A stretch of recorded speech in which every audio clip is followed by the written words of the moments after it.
Hola a todos, buenas tardes, bienvenidos a un video más. El tema de hoy es religión, ¿para qué o por qué? ¿Por qué existen las religiones? ¿Para qué existen?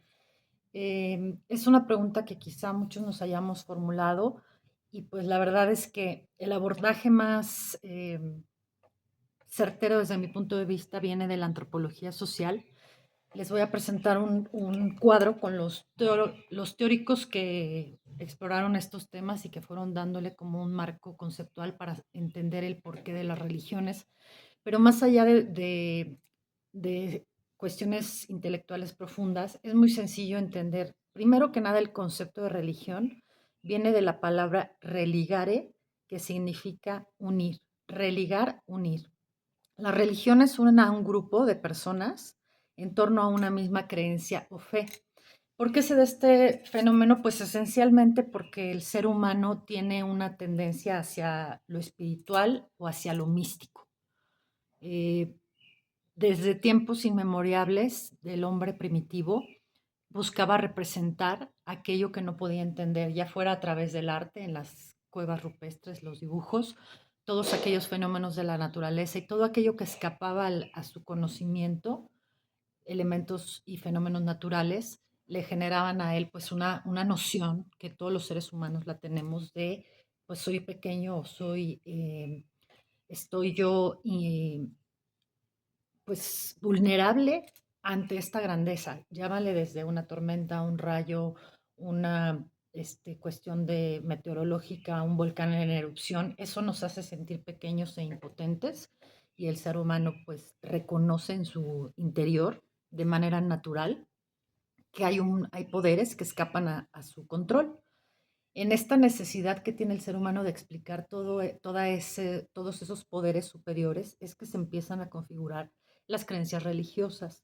Además también de que el ser humano tiene esa necesidad de rituales y de darle significado a las cosas, ¿no? En la dialéctica del conocimiento, en cuestiones filosóficas, ontológicas y teológicas, se pueden encontrar muchas más explicaciones que les pueden acomodar a ustedes, pero visto en términos prácticos y sencillos, es una necesidad interna del ser humano el tratar de encontrar la explicación de aquello que no puede entender o controlar a través de un poder superior o de una creencia hacia algo inmaterial.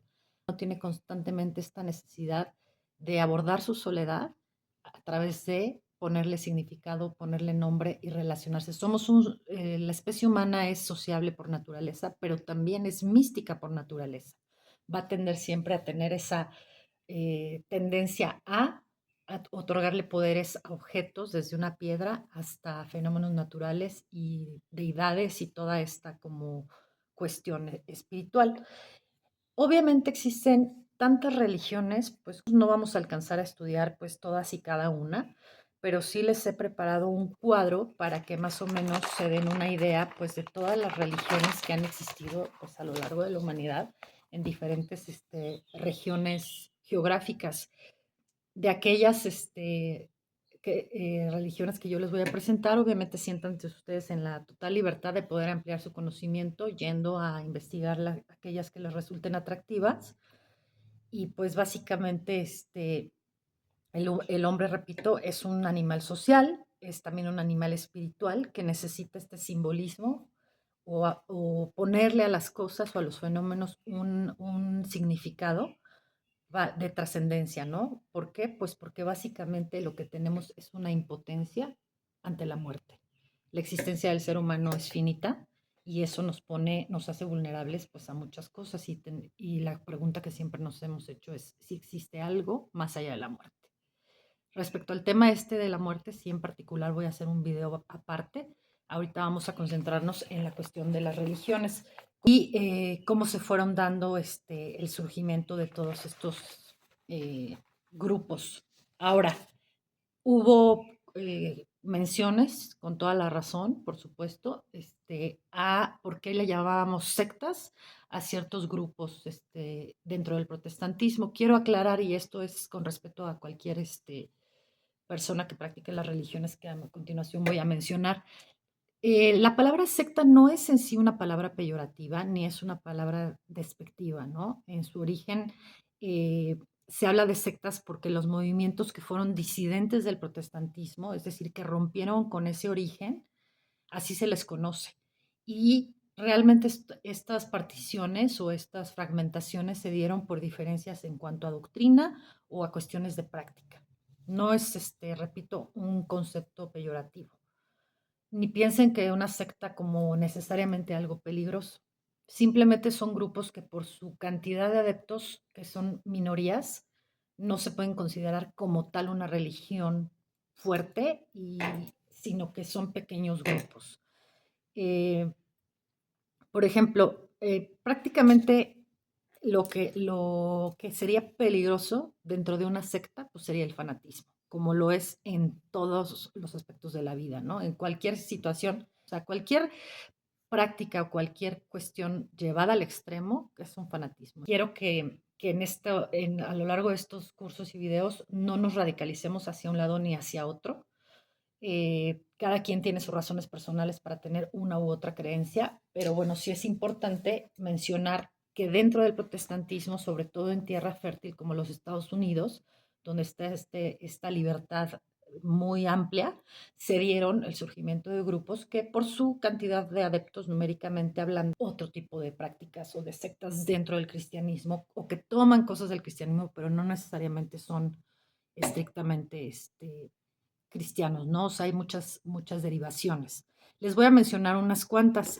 Por ejemplo, entre estas iglesias congregacionistas en los Estados Unidos, que ha sido un campo fértil para su surgimiento, como ejemplos les voy a mencionar a los menonitas. Los menonitas se fundó en 1525 en Suiza, pero actualmente su mayor número de adeptos son 260,000 y se encuentran principalmente en los Estados Unidos. De los menonitas han visto, incluso hay programas donde sacan este realities y todo de cómo viven ellos y cómo tienen esta cuestión de no utilizar tecnología y llegan a tener comunidades bien organizadas y autosustentables, pero es un ejemplo de una secta. También tenemos a la iglesia de los cuáqueros, que surge en 1691, que tiene en la actualidad 300,000 adeptos. Para los cuáqueros lo importante es la luz interior, es de lo que se habla. Em, También está la iglesia adventista del séptimo día. Se funda en 1860 y cuenta con 10 millones de adeptos. Tenemos, por ejemplo, también a los mormones. Los mormones también se les conoce como la Iglesia de los Santos de los Últimos Días. Ellos basan toda su creencia en la revelación que tuvo un norteamericano llamado Joseph Smith en el año de 1827, que recibió un texto que se llama el Libro del Mormón, y eso es lo que ellos utilizan como su libro más sagrado. Su centro espiritual está en la ciudad de Salt Lake City, en los Estados Unidos, y cuenta con 10 millones de adeptos. Y tenemos derivaciones del movimiento del cristianismo, como es el Ejército de Salvación, que se surge en 1865 y se basa sobre todo en una obra social, pero con una estructura militar. El Ejército de Salvación cuenta con 2.5 millones de adeptos presentes en 104 países. También tenemos la cienciología en los Estados Unidos, muy de moda en el medio artístico, establecida en Boston, que cuenta como con 350,000 adeptos. Está el movimiento de los testigos de Jehová. Los testigos de Jehová surgen en 1875 y actualmente son aproximadamente 5 millones de fieles distribuidos en un poquito más de 230 países, eh, que los testigos sí tienen cuestiones muy radicales como no creer en la Santísima Trinidad y ciertas cosas que difieren bastantito del cristianismo o del catolicismo también. Y bueno, lo que les quiero decir es que independientemente del grupo al que se pertenezca, en esta vida lo más importante, como decían los grandes filósofos, es el equilibrio. No tender ni a satanizar ni a fanatizar ninguno de los movimientos o de las creencias que uno decida tener, sino tener un justo medio. ¿Por qué? Porque sí se han dado cuestiones muy peligrosas en donde es importante decir que el fanatismo también está presente dentro de las religiones protestantes. Por ejemplo, hay pastores cristianos que se sienten superestrellas, que ellos se ponen en un auditorio y empiezan a echar su choro y son capaces de hacer que la audiencia entre en trance.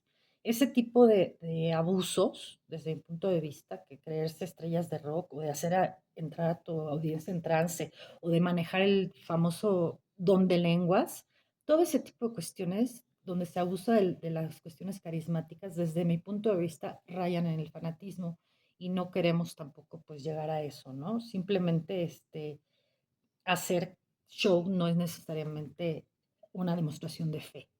Puede haber personas profundamente religiosas que no necesariamente tengan que hacer show, que tengan que manejar cosas así, ¿no? Muy espectaculares. Simplemente yo creo que la convicción y la cuestión del crecimiento espiritual y del misticismo y de la fe que cada quien tenga a lo que quiera tener es algo privado e íntimo. Ese es mi punto de vista. Sí puede uno compartir si es que considera que esa es parte de su misión, pero dentro de los límites siempre del respeto pues primero a la inteligencia de los que nos están viendo y también el respeto a no hacer un protagonismo innecesario, porque el protagonista no es el pastor o no es el profesor o no es el evangelista o no es la figura. Somos canales que transmitimos. En mi caso yo me considero que soy una fiel creyente en Dios y que simple y sencillamente estoy aquí para estudiar los temas que a mí me llaman la atención y poderles motivar a que ustedes también estudien, a que ustedes también desarrollen su parte espiritual y que tengan fe, pero no por eso soy más que nadie, ni merezco aplausos, ni reconocimientos, ni todo este tipo de cosas de la fama y que nos hacen caer en soberbia y en cosas así, ¿no? O sea, yo considero que sí hay en todas las épocas han habido cuestiones así, que sea, también es un abuso de poder espiritual, el querer tener sometidos a un grupo de personas y decir, no es que como yo soy el que te dirijo o soy el que da las pláticas, tú tienes la obligación de contarme tu vida y tus problemas. No, no somos psicólogos, no somos terapeutas. Las personas que quieran compartir su testimonio, bienvenido, sobre todo si es en ayuda a alguien más, pero no estamos para hacer show de la vida de nadie, ¿no? Yo creo que eso es importante. Y bueno, tener mucha precaución y mucho cuidado porque el ser humano también puede ser profundamente manipulable. Es ahí donde hablo de que también al final del día en las religiones uno de los motores es el bien y el mal. Entonces hay que estar siempre muy alerta de no dejarse, pues ahora sí que eh, cegar por espejitos o por espejismos o por cuestiones mágicas que te digan, no, es que aquí fíjate que si tú tomas este brebaje o fumas esto o prendes o haces tal ritual vas a tener mágicamente la solución a todos sus problemas. Eso, dense cuenta que ahí es un foco rojo y que cuando alguien les prometa que su religión es la solución a todos los problemas, pues está mintiendo, porque la verdad es que aun cuando seamos cristianos, católicos o la religión que profesemos, los problemas de la vida siempre van a estar ahí. ¿Cuál es la diferencia? Que tu fe te puede ayudar a sortear mejor las cosas y las dificultades y a tener una mayor alegría, fortaleza, resiliencia, tolerancia, ¿no? Muchos dones que los vamos a estudiar. Entonces, bueno, es importante esto. Les voy a dejar un cuadro importante. Me parece a mí que es muy bonito conocer y respetar a todas las religiones que han existido, siempre y cuando no hayan hecho pues, demasiado daño a sus adeptos, obviamente dentro de los límites de lo tolerable y es cultura general, ¿no? Entonces, en el cuadro que les voy a poner se llama Religiones de la Antigüedad, donde puse el origen, más o menos en qué fecha, la ubicación geográfica donde se dio y cuáles eran las características como generales, por ejemplo. Yo, pues, esta fuente de esta religión, de todo este cuadro, se los muestro porque lo saqué de este libro. Este era mi libro infantil favorito. Este, bueno, déjenme se los muestro aquí. Mira. Esta era de mis lecturas favoritas de niña, ¿no? Que antes de la llegada del wiki, del internet y todo eso, existían estos Larousse ilustrados, enciclopedia, y la edición más reciente o la última que adquirí fue en el 2006, enciclopedia Quod, enciclopedia completa de un tomo, en donde aquí en color café se encuentra todo un capítulo dedicado a las religiones. De aquí fue donde saqué mucha información y pues siempre me gustó aprender cosas nuevas, ¿no? Entonces, aquí hay detalles para quien le interese de todas las religiones de la antigüedad. Vienen desglosados desde Egipto, como les dije, Egipto, Mesopotamia, Grecia antigua, Roma, los celtas, los germanos, el judaísmo, el cristianismo, el catolicismo, el protestantismo, el islam, las religiones orientales, el vedismo, el Upanishad, el jainismo, el hinduismo, el budismo, el taoísmo, religiones de China, religiones de Japón, las religiones del África negra, las tradiciones que tenían en África antes de la llegada del catolicismo, las religiones en América precolombinas. También están las religiones de los indios de América del Norte, muy interesante, el vudú haitiano y todos estos sincretismos que se dan en América Latina, que alguien, si tiene interés, los puede ampliar. Pero lo que les quiero decir como reflexión final de este video, antes de que se nos haga más largo y más extenso, es un concepto muy importante que surge desde los años 2000 para acá, es la secularización de las religiones, es decir, la pérdida de la fe y de las prácticas religiosas en el mundo. Entonces, bueno, el punto está en que ha habido probablemente desde los 70s, ¿no? Con la época de los hippies y la libertad y todo eso, 80s, 90s, 2000s hasta la fecha, un enorme ateísmo y una secularización. ¿Qué es secularización? Es el resultado de una menor influencia de las religiones sobre la sociedad y la individualización de la religión, fenómenos que se desarrollaron sobre todo a partir del siglo XX. Obviamente desde los 60 en Europa se nota y se empieza a notar en Europa Occidental el declive de las prácticas de los fieles de acudir a las iglesias. Muchas de las iglesias en Europa se utilizan como salas de conciertos actualmente. Los creyentes, en algunos países más conservadores como España quizás, se recurre a la iglesia nada más para hacer matrimonios, bautizos y funerales. Pero fuera de eso, las prácticas cotidianas se han relajado, la gente cada vez tiene menos culto, cada vez hay menos vocaciones religiosas. Parece que Rusia, dentro de su ortodoxia, sigue siendo bastante conservadora a nivel familia y a nivel fe. Los ortodoxos siguen teniendo una sociedad bastante conservadora. Y pedido en la iglesia, en el cristianismo, sobre todo en la iglesia católica, ha sido un esfuerzo por tener un diálogo y ecumenismo. ¿Esto qué significa? Que los católicos, pues a partir del Concilio Vaticano II, 1988, han tenido esta intención de, pues de checar que ya no pueden tener una estructura tan rígida y tan cerrada y abrirse, tener un diálogo interreligioso. Entonces les leo este pequeño fragmento para cerrar. El diálogo interreligioso se desarrolla sobre todo en la segunda mitad del siglo XX con un momento decisivo que fue la declaración Nostra Actae sobre las relaciones de la Iglesia con las religiones no cristianas. Durante el Concilio Vaticano, por primera vez la Iglesia Católica Romana echa una mirada positiva sobre las religiones del mundo. Esto trae como consecuencia gestos simbólicos de acercamiento con el judaísmo, con el islam y sobre todo el encuentro de Asís en octubre de 1986, que reúne a representantes de las religiones del mundo entero.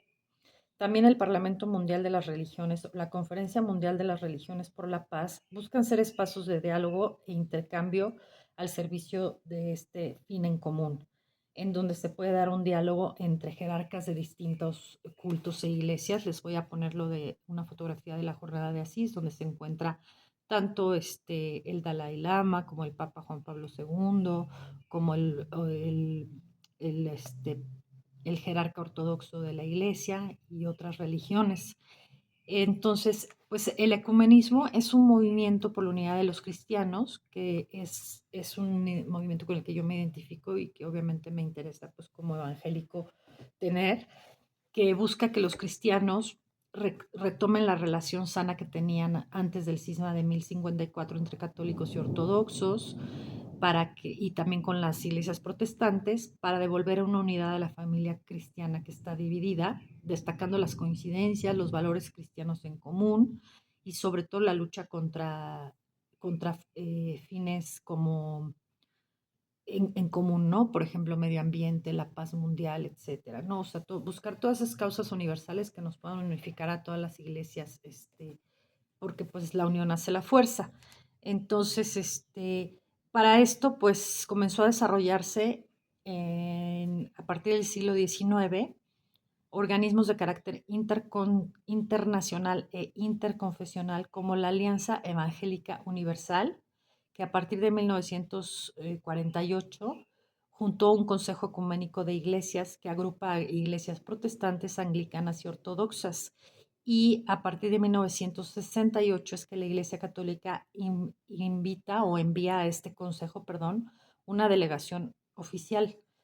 Esto es algo muy positivo porque pues el ecumenismo y la unidad de los evangélicos y sobre todo los ejemplos como del Papa Francisco, que se abrió mucho a estos diálogos, puede hacernos más fuertes como humanidad, ¿no? Y pues aparte de esto, pues obviamente no podemos obviar que tenemos experiencias individuales con la llegada del New Age, en donde hay gente que toma un poco de las buenas vibras del budismo, del chamanismo, del hinduismo, pero que practica yoga, pero que son vegetarianos, pero que están en la onda como de un surgimiento de prácticas paganas, de prácticas de religiones politeístas traídas a la modernidad, en donde cada quien tiene como estas pequeñas tribus de que de pronto ves a los yogis, de pronto ves a los veganos, de pronto ves a los que son esotéricos, a los que son budistas, o sea, todo este tipo como de mezclas que se dan, se le conoce como la New Age o la nueva era. El New Age nace en California en los años 60, pero pues se basa también en conceptos universales de armonía, de sabiduría, de bienestar, de buena onda, de cuidado del planeta y todo esto, ¿no? Esta corriente toma elementos de muchas religiones, las mezcla y hace su propia sopa. No digo que sea bueno ni que sea malo, simplemente existe, pues es una realidad, ¿no? Como lo es también los agnósticos y los ateos. Saludos a mi hermano Pepe, que según él es ateo, digo, y muy respetable, pero pues también mencionar que el número de agnósticos, o sea, personas sin opinión sobre la existencia de Dios, se calcula que son unos 830 millones en el mundo. De estos 830 millones, hay 220 millones, como mi hermano Pepe, que afirman no creer en la existencia de Dios. Entonces, pues, bienvenidos todos, incluidos los ateos. Entonces, pues bueno, hasta aquí el video de hoy. Nos vemos la próxima clase. Bye bye.